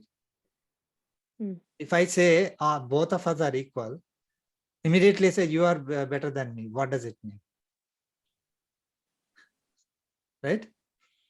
So Lord Krishna does not have to differentiate. So he already said that, these 4 categories of people, whatever job they do, they are all equal. Okay? If they do it as service to God, they're always equal. So the Swadharma mentioned here is actually Karma Yoga, not the duty as a farmer or a soldier or a serviceman or, none of this. Swadharma here. So, I mean, when I take me as an individual and I want to define what my Swadharma is, my Swadharma is, I'm a married man. I have certain duties. I have family. I have certain duties. I have, I live in this society. I have certain duties. I work in a particular job. I have certain duties. All that is my Swadharma. Okay. But as a person, my Swadharma is to do Karma Yoga. Okay. Why we'll come to that? See, what Lord Krishna said, you have to do your duties as service to God, right? That is Karma Yoga. So that is my Swadharma. He's telling everybody that your Swadharma is Karma Yoga, right? Isn't it? In the previous loka, what did he say? He said, you do, no matter what duty you are doing, what is your own personal interest, whatever family you're born to, doesn't matter. Whatever you're doing, do that activity as service to God. So doing your own duty, that duty may be different for everyone. That particular duty, like my duty may be different from your duty. If, let's say somebody is going to a school, not married, their duties are different compared to me. But all of us have the same duty, that is Karma Yoga. Okay. All of us, Swadharma is Karma Yoga, which means doing our prescribed duties in a particular way that Lord Krishna explained earlier. So that is the Swadharma. Now, What is Swadharma Vignaha in this sloka? Does it mean Karma Yoga is without qualities? Or is Karma Yoga faulty by itself, by definition? Let's see that. In the previous sloka, Lord Krishna said, Karma Yoga leads to liberation. Then what's the problem? Right? If it doesn't go to lead us to liberation, we have an issue. Why would, I mean, Karma Yoga leads to liberation. Then what is Vignaha here? Okay. When we want to reach the state of God realization or self-realization, we think we need to do something directly related to God or Atma, right? So I want to have God realization or I want to have self-realization. I naturally, for me to think I need to do something related to that, right? I mean, I want to do Java programming job. What do I need to do? I have to learn Java, right? So if I want to become self-realized, I need to learn about Atma. I need to spend as much time about, meditating on Atma. If I want to have God realization, I need to study about God and all that. So that's what we think typically. Okay. That means meditation, leaving all our duties. If I want to have God realization or self-realization, we think we want to spend more time towards that, leaving our duties. Okay. It appears logical to us that doing anything else other than meditating on God or self will not lead us to our goal of reaching God or self. You agree? So it does not appear logical for us that whatever Swadharma we are doing, our Karma Yoga, which is, for example, Arjuna is fighting in the war, in the battle, or a serviceman providing service, it does not appear logical that whatever Swadharma we are doing will lead us to God or self. So from our perspective, it may appear that our Swadharma appears imperfect or defect or faulty in relation to our goal. Okay, that is a liberation. Lord Krishna is saying, even though we think that Swadharma appears imperfect or without qualities, it is fine for us to do Karma Yoga. Okay? Okay, so this is from our perspective that it is Vignaha compared to the goal that we are trying to achieve, because it doesn't seem logical for us. So see, for example, if I want to become a great programmer in Java, I need to learn as much Java as possible. Okay, so let us say instead of Java, I'm learning Python. So now I don't have this that guna, that quality needed to become a great Java programmer, right? Right. So it appears to me, I mean, it is definitely in the materialistic sense. Obviously, if I learn Python and try to do Java programming, it will not work, right? So my learning of Python is inferior compared to learning of Java. Agree? Right? So translate it to this particular thing. My job is Karma Yoga. My Swadharma is Karma Yoga, which is not what we like, sitting in a room meditating on God, right? It is some duty. Arjuna has to fight in the battle. We have to go and do our job every day. Student has to study every day. This is totally different from God realization, self-realization, which is our goal. So it appears faulty for us. So our Swadharma is imperfect, faulty in that sense. But it is not. It is not faulty, imperfect. Okay. So then continuing, what is Paradharma then? So Paradharma definition is another dharma, another's dharma. So Lord Krishna is saying Swadharma is better than Paradharma. Right? He said that in this sloka. we learn what that it is Swadharma means Karma Yoga. Okay. So what is Paradharma? Anything other than Karma Yoga. Right? So that is Jnana Yoga. Right? So, I mean, when let us look at the first 6 chapters, right? Only covers Karma Yoga and Jnana Yoga. Okay. Other than Karma Yoga is treated as Jnana Yoga. Okay. Bhakti Yoga comes later. Of course, you can say that Paradharma also includes Jnana, Bhakti Yoga also here. But let us take Jnana Yoga as Paradharma. Lord Krishna is saying Swadharma is better than Paradharma, that is well performed. Okay. So then we get the question, why Swadharma is better than Paradharma that is performed well. Okay, so Paradharma here, replace it with Jnana Yoga. So the Karma Yoga is better than Jnana Yoga that is performed well. Is Lord Krishna saying? Is Jnana Yoga inferior compared to Karma Yoga? Even though Jnana Yoga is performed or practiced well compared to Karma Yoga? That's a question we get, right? I mean, all yogas lead to liberation only. So what is that inferiority? Like one is better than other one. What is it? Okay. Even though we tend to perform that well, let us see what that means. Let us look at an example. Imagine there is a farmer. He must work hard for several hours a day for several weeks in order to get some result. He must take care of his family and society. He typically faces a lot of difficulties that are not in his control, like lack of rains, floods, and so on. He is faced with 2 choices. Either perform his Swadharma, that is farming, okay, which is filled with pains, or leave all these duties and simply do meditation, which is Jnana Yoga.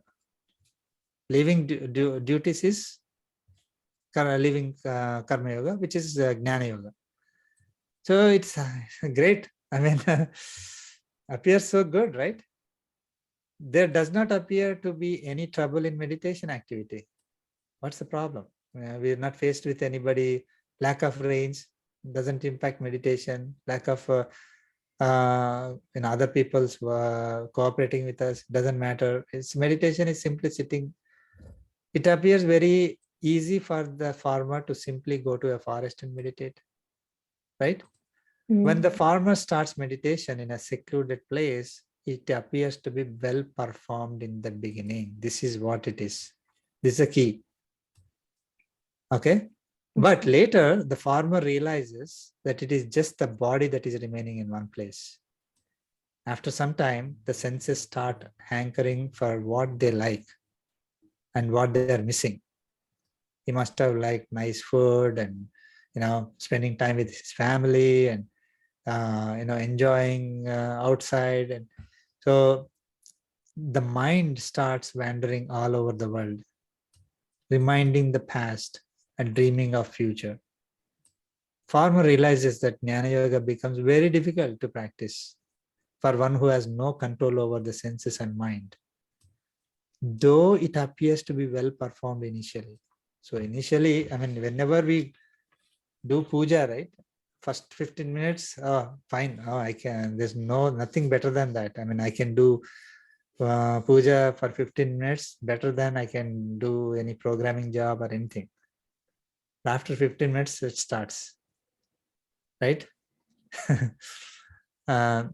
So it is only well performed for a short duration and with external body. So it is performed with external body. If we are not fit to perform Jnana Yoga, it becomes so painful. But so it is just our external body. If we force our external body to sit in one place, it will be there. But there's no use. No concentration, no meditation. After some time, we go crazy. But in reality, it is not giving the right results to such a person. So Karma Yoga let us conclude that. So if one has senses and mind under control, if one has senses and mind under the influence of Prakriti and not completely restrained, it is easy to carry out activities based on senses, isn't it? As long as we are living in this Prakriti, our senses are always influenced by the Prakriti. So it is easy for us to go as the senses say. Right? If you feel hungry, if you feed the body, it will keep quiet. Okay, you can do whatever you want later. But if you don't feed the body, and then you want to sit and do the meditation, if you are not fit for that, then we'll never meditate. We'll only start thinking of what should I eat, what should I eat? I'm having hungry and nobody's feeding me. Like that only we'll start thinking. No, God will go away, Atma will go away, nothing will be there. So Swadharma of Karma Yoga is appropriate to such people.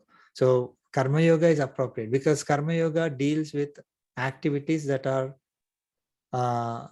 in line with our senses, right? Because, I am going to work in order to, whatever is my duty, right? I'm doing my duty. Like I'm earning money, feeding myself and having a house and paying my bills, all these things, all my duties I'm doing. Okay. So I have a mental peace to whatever I'm doing, I'm doing it properly. Swadharma of Karma Yoga is appropriate for such people. In contrast, Jnana Yoga is suitable for one who has conquered the senses and mind. Okay. As we all have bodies that are made of Prakriti and under the influence of Prakriti, Lord Krishna advised that continuous practice of Karma Yoga is better than Jnana Yoga that is practiced well only sometimes. This is very key. I mean, we may be able to do the meditation for an hour, okay? But leave your job, do the meditation for next 3 months. How many of us will be able to do? Right? So we should still do the Karma Yoga only. So that's why Karma Yoga is better than Jnana Yoga. So one who performs work determined by one's own nature does not attain sin. Sin refers to samsara, the cycle of post-births in this nature. As Lord Krishna said in previous sloka, one who performs their assigned duty as service to God is eligible for liberation, no matter what the duty is. One who performs work determined by one's own nature is performing Karma Yoga, as our own nature is suitable for performing Karma Yoga compared to Jnana Yoga. When one follows the means of Karma Yoga, one does not acquire sin. They are eligible for liberation. It is the assurance that Lord Krishna is giving to us to perform our sadharma of Karma Yoga and not worry about acquiring sins if we perform the Karma Yoga. So what he's saying is, do Karma Yoga. Don't worry that you are going to get sins if you do Karma Yoga. Don't worry that you are not able to do like Jnana Yoga where you are directly, meditating on God and doing those activities.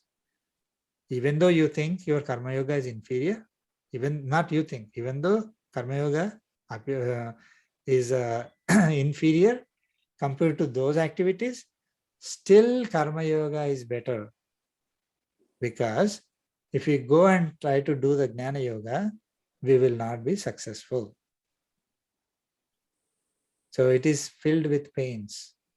It is not going to be successful for it at all. That is very true. Especially when we are actually in the thick of the activity, it's easy for even if we achieve certain state, it is easy to fall back. Yeah. So, it may appear, okay, I'm actually now at a stage where I can practice.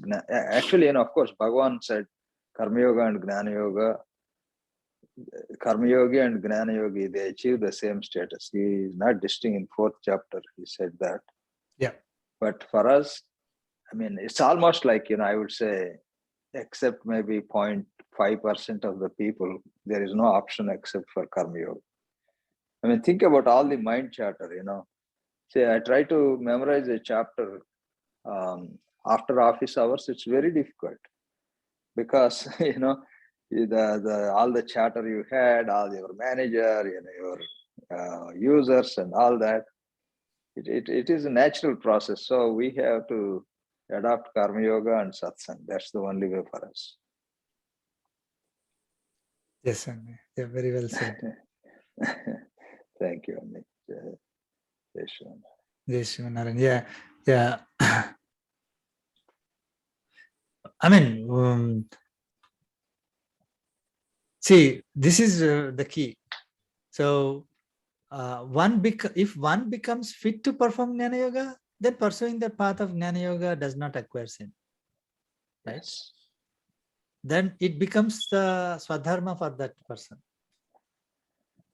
Okay?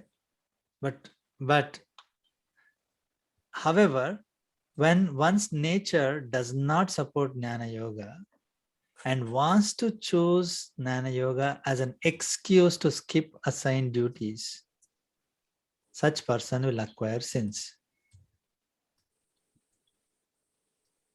So Arjuna when he heard about Karma Yoga, Jnana Yoga, and he said Jnana Yoga is, he thought, okay, Jnana Yoga is better, right?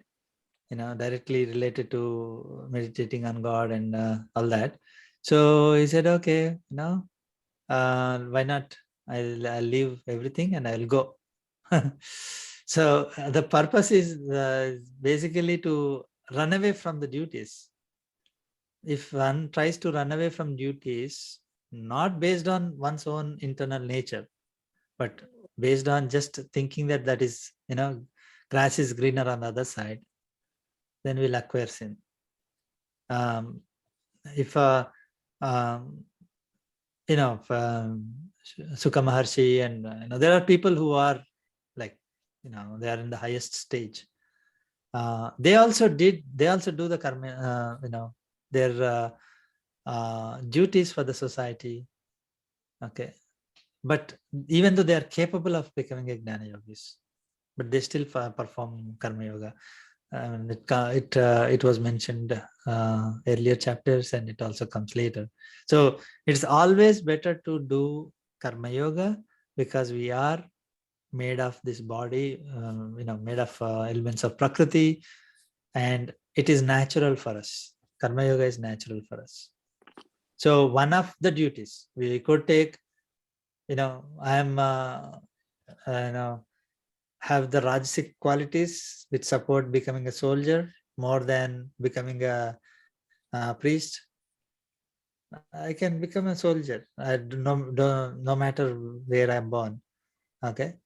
But just because I want to run away from my duties and it becomes like lucrative for me. So there actually it is, I will not be successful. And because I'm going to do a particular job because it became lucrative, right? Lucrative. That's not Karma Yoga.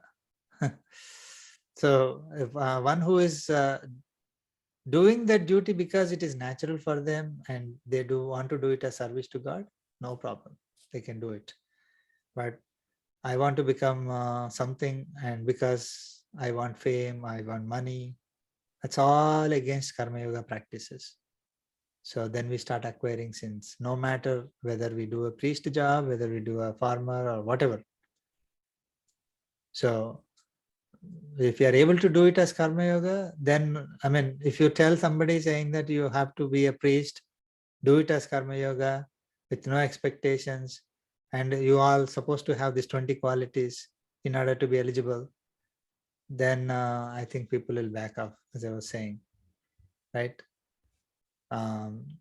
It is easy actually for us to be a serviceman, follow the scriptures and follow other people and just do the service to those people. So that's why we doing that is better than trying to do the job but not follow the scriptures, or not able to do that because we don't have the knowledge or the skills to do it, or we don't have the nature supporting that. Then we are actually putting ourselves in danger. So that is within the Karma Yoga itself. But this particular sloka is comparing between Karma Yoga and other like Jnana Yoga. So we should not be thinking that, oh, Karma Yoga is inferior compared to Jnana Yoga. Karma Yoga will give us sins compared to Jnana Yoga. No, Karma Yoga is actually better than Jnana Yoga for us, and it will not acquire the sins if we do it properly.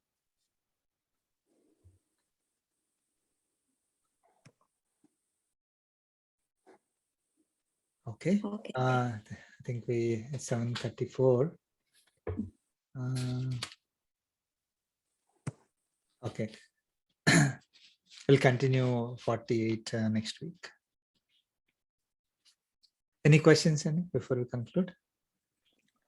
So, Professor, the Swadharma is still, somewhat confusing because this also came in Karma Yoga. I mean, the same exact first two padas. So, Swadharma, for example, let us say the instinct we have, right? For example, let us say by instinct, I like a job where, there is interaction, where there is movement.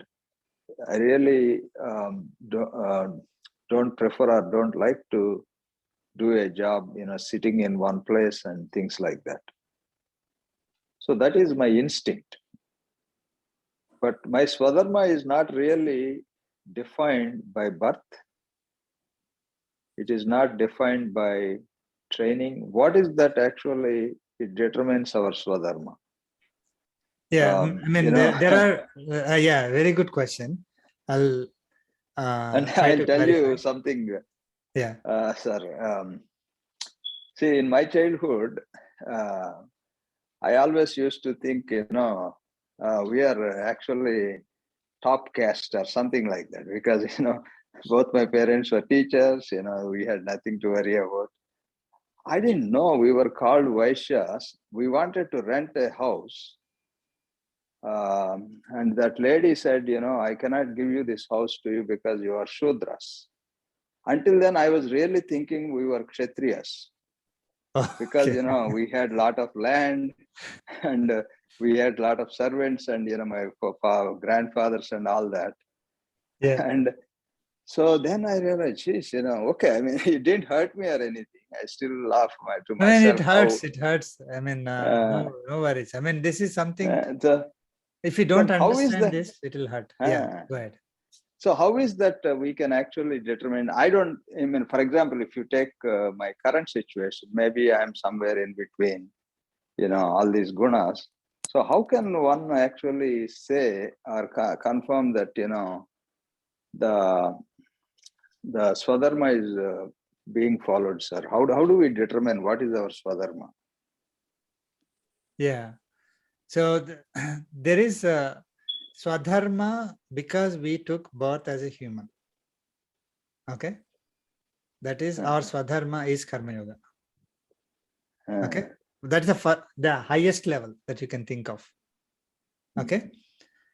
When Lord Krishna said Swadharma is better than Paradharma, he is always talking about dharma that we have to do for our body, using our body, living in this prakriti.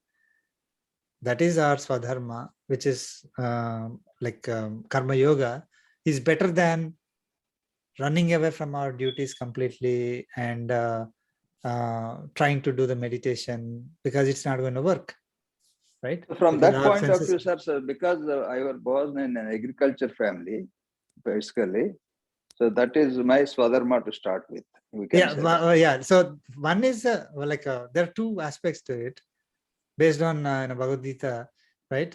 So one is the body, because my Swadharma, we took birth in this particular body, I have to do Karma Yoga. Okay. Yes. Karma yoga cannot be done unless it is supported by Jnana yoga, Bhakti yoga, Dhyana yoga, everything. But those will not become my primary. This is Karma yoga is my primary. I may realize at a later time that I am actually at a higher stage. Okay. So I can go to that stage, like Sri Swamiji, for example. If they are at a higher stage, but none of us, all of us, we are not at that level. So we think that I am at that level. I can do Jnana yoga, Bhakti yoga, and I can achieve the same result. It is like it's the fox trying to put the stripes and become a lion. So okay, so that is one level. Then Swadharma is Varna Ashrama Dharmas. Okay, Varna Ashrama. So let us take ashrama first. Okay, that is easy. There are 4 ashramas. Okay, childhood, young, married, and then the later years. When all the responsibilities are over, right? Say beyond 60 years, say 65 years. So there are responsibilities. There are dharmas that I need to follow for each one of them. Right? When I'm child, I have to study. Right? That is the dharma I have. When I'm young, not married, I have another dharma. When I'm married, I have dharma. That is common for everybody in that particular ashrama. Okay. Any married person has to take care of the family. They cannot run away from that dharma. So there are certain rules. So, for example, when we are going on the road 25 miles per hour, our dharma is to follow the 25 miles per hour, right? That is from a legal and society rules point of view. Same in our scriptures, they mentioned this is your dharma, he said. Because you are a married family man, you have certain dharmas. Say one of the dharmas is, let's say we have to, when parents depart, right, we have to do some certain activities. We have to do that. That is our dharma. Sandhya Vandana is our dharma. Everybody should do it. So there are certain things that are dharmas that are given to us. Have nothing to do with whether you are a farmer or a businessman or this or that, right? That is ashrama. Now Varna has come. Okay, Varna duties. This is where little bit controversial because we are not following those anymore. Nobody is following those things. So it is like everybody is doing every kind of job. So it is not really, that's why you were confused when you are little, right? Because yes. I mean, let us say, for example, if one is coming from a priest family, but the parents are not going to even temple, how will the kid even know they are belonging to priest family? Exactly. Yes. That is the question. Right? Yeah. So if you are a Vaishya, if you're like Varna says that, okay, you have a business and you handle the business, but you're not in that business, the business at all, let us say. You're doing something, let us say maybe parents are soldiers or some other service job, like programming job, for example. There's no, the kids don't even know. So the Varna is completely we are not following those principles anymore. Especially when with the influence of outsiders, that has completely gone right now. So it is not clear to us what is our Varna and what is that we need to follow. Arjuna, in the first chapter, he said, if I fight and kill all these people, there will be Varna Sankramana. Like there will be people marrying against, from one Varna to another Varna, right? So you have a girl in one Varna, boy in another Varna. There is no one else to marry because all people got killed, right? They have to marry each other in order to sustain the society. Now, what do you call that Varna? Right? Because both parents are from different Varnas. Yes. They're neither here nor there. So that's why he was saying that I don't want to fight. Because if I fight, I'm going to kill all these people, then a lot of people will be killed. Then there will be, crossbreeds. Okay, that has happened. And there is no tradition, like people were not following. Somehow it has become a fashion not to follow the tradition. So it is going on not just now, right? It is going on for like 200-300 years, or maybe 500 years also. So slowly that has gone away. So now we cannot say that this person belonging to this family is following exactly all the same duties of that particular class. Yeah. Nobody is doing it.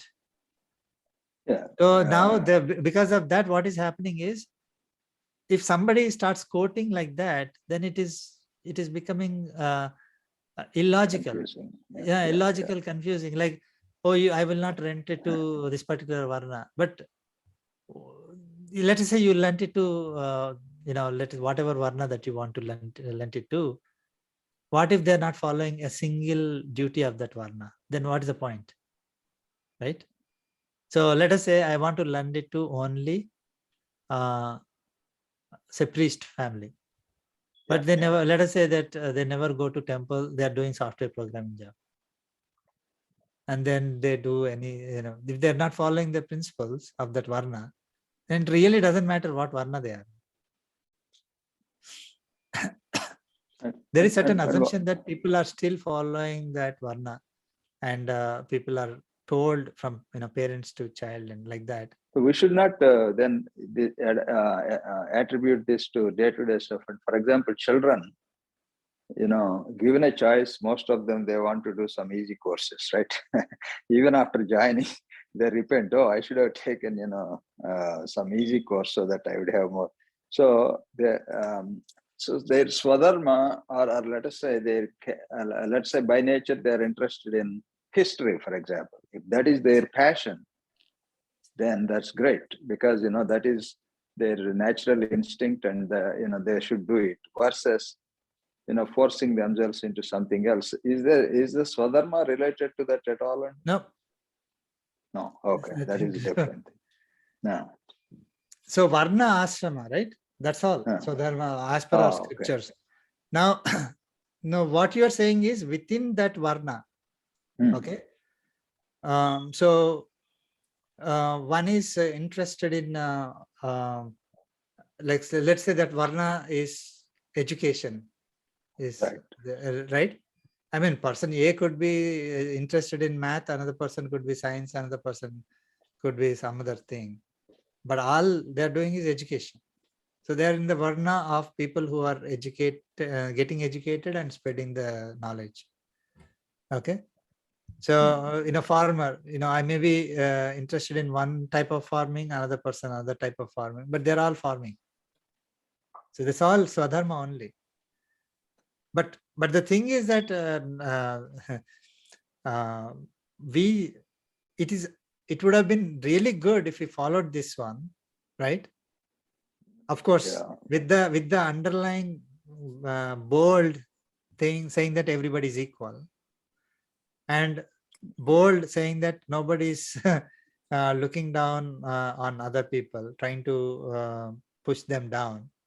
Okay, everybody is doing their jobs perfectly with no competition from outside, and then trying to destroy the entire morale and everything. Then the Varna system will work.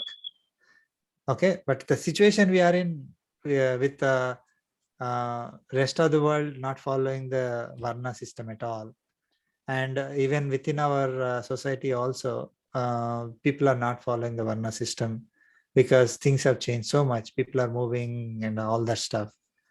Okay, so the significance of that is coming down. I mean, so the duties based on that is coming down. Mostly, I would say, it is all becoming, money centric. Yeah. Okay, like whichever gives me more money, I'm doing it. Because in yoga also, we say body has certain dharma. For example, in the early morning, body expects water, and for example, in the as per Ayurveda, night we should not eat curd or curd rice. and things like that, and of course rest of the lifestyle and everything. So that is also, like you explained before, one type of dharma, just like we run the family, perform pitru yajna and all that. This is also our body's dharma. Yeah. We have to take care of the body is our swadharma. We have to take care of our family is our swadharma. Take care of the society is our swadharma. But depending on the ashrama, our duties will slightly differ. Okay. Got it. So, but of course, taking care of the body remains the same, no matter what age. So, Yeah, I mean, we have those, though, that is very clear. I mein, that part is not going to change, hopefully. Yeah, but even that, nobody knows why it is our swadharma, right? People are doing everything. Like while doing the studies, they live like anything, or even family people, they don't care of family and things like that. So, I mean, when people become really old, they have certain duties, and so that is not controversial. I mean, people don't question that. If you tell them, okay, these are the duties, then probably they will be fine. But again, they may question saying that, hey, why should I do the pitru yajnas, things like that. But as long as it is equal to everybody, they may probably say, okay, I mean, you're not you're not discriminating me, so which is fine. But as soon as it comes to the Varna dharmas, okay, there appears to be discrimination.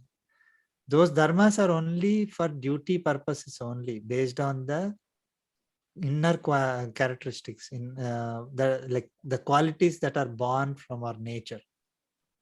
Okay, that's what Lord Krishna very clearly said. It is for the duties only. I see. Okay. So if we, it is not for any other purpose, because all other purposes are because as long as we do our duty, then we are all same, equal. So there is no other purpose for the differentiation. Yeah. So because in our family, some of our family members, they became actually priests in the world a long time ago, and they were performing marriages and all that. Even though when we don't belong to Brahmin family, and got it, and this is very clear. Yeah, I mean, as long as they have the right knowledge and they have the right, that interest and the qualities to do that activity, no issue, right? Anybody can do any job. Okay, but there is, of course, there's a lot of, I mean, if Bhagavad Ramanuja wanted to get the Charma Sloka, right? The meaning, and he had to travel 18 times, 200, more than 200, 300 miles walking every time to one person to get that knowledge, right?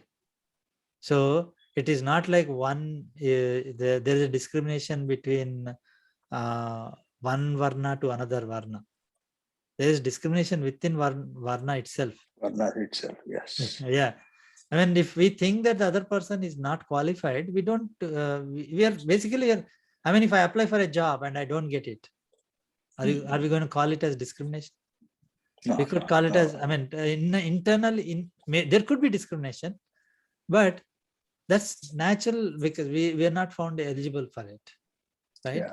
And a lot of times I also find, and see, for example, let us say, it is natural that you try to give the job where you feel comfortable with the person. See, for example, let us say it's an open fact that, if there is an IT job, so they tend to, for certain types of jobs, they say, okay, maybe people from immigrant countries are better because, they are available 24/7, they call and all of that, right? So that cannot be called discrimination, because you know the other person, and you feel comfortable, he can do the job, and there's nothing wrong with that. Perfect. Yeah, that is why our jobs, it should be supported by our internal nature, inherent nature. Yeah, exactly. Right. We are service oriented. And we are not like it's if I ask somebody, they will do the work, okay, because they want to provide service. They don't like, okay, why are you acting like my boss? Immediately say, no, I'm not going to do it. So right, so there's the inherent nature. We are I mean, like a person could be service oriented, right? So that person will be able to do the job better than somebody who wants to be a boss. And you tell that person to do a service, then I'll say no. Right? Yeah. So it is, I mean, that from that angle, in order to run the society, these classes have, broad categories have come. Now, when these are happening also, people who are doing the other types of jobs as well. But it was based on the, inherent nature and all that.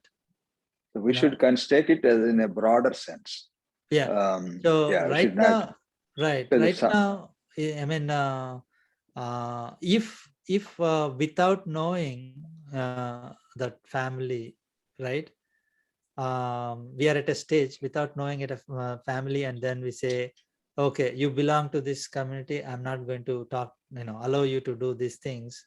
It's a little bit controversial, because there is no guarantee that even you find somebody else who belongs to that particular caste will be following the principles, right? So so the qualities have become more important than the caste or the class or Varna. So I mean, because things have changed. In a broader sense, it may be easy for somebody who is born into a say, for example, soldier's family, but not doing the soldier type of role, right? To suddenly, if we want to, like, okay, we need a soldier, it's better to find that person and then ask that person to be a soldier than to find somebody from priest family and then try to make him a soldier. I mean, because they may have an inherent nature. Even though they may not be working as a soldier. So I mean, these are the certain things that we can look at. But yeah, nowadays anybody is doing any type of job, because these positions are, I mean, we can get the capabilities everywhere. Like for example, so some of the people became priests, right? They're well trained, follow all the Vedic principles 100%, no issues at all. But in olden days, there was a problem even to give that knowledge, right? There was no guarantee. Like, let us say I believe you, like somebody comes and says, for example, Bhagavad Ramanuja went to his went to this guru and said, okay, give me that knowledge. The guru believed, okay, I will give you knowledge. And immediately Bhagavad Ramanuja gave it to other people, right? I mean, so if I don't have a guarantee that you are going to keep it as per the scriptures, then I may be not willing to share it. The olden days, there was no way of knowing except by families, by class. But now, nowadays things have changed. But from, see, it does not, again, I'm probably repeating, but it does not mean this system is bad. It was running for so long, and our country, the Indian country, was wealthy when they did it, and it is more very logical, because every company in the world has this kind of classifications. So if a company can have it, why not a society can have it, right? I mean, I'm a programmer. I don't go and start tomorrow becoming a HR, or go into sales and marketing. They will not let me do it. So there is a position there. If I apply, they will immediately reject. Right? So in the olden days, it was based on the class, because that was assumed to be your inherent characteristics, capabilities, because the class was carrying it. So that's why the rejections or acceptance was based on the class. The same thing is happening here, but it is not based on the class. It is based on what I say in my resume, right? So, I mean, if they probably, if in the Vedic societies, if they come up with a way of identifying these people have these characteristics, these qualities, and they can do exactly like any other, like for example, a businessman. They can be a businessman no matter, all the qualities match. Then no matter where they are born, whichever family they are born, they can be given the businessman. That's what they're doing actually. So there's no issue there. Got it. Thank you so much. Thank you, Andy. I mean, bottom line is we do our duties. We don't have to change our duty. Don't have to think that, oh, somebody else is having a higher possibility of becoming liberated. I don't need to worry about anybody else. It is my job. I need to do my job properly, no matter what the job is. Okay, my duty properly. If I do it as karma yoga, Lord Krishna is saying, I'm giving you the liberation. So I don't have to care, oh, that person is doing this job, why can't I do that job? I don't have to really worry about it at all.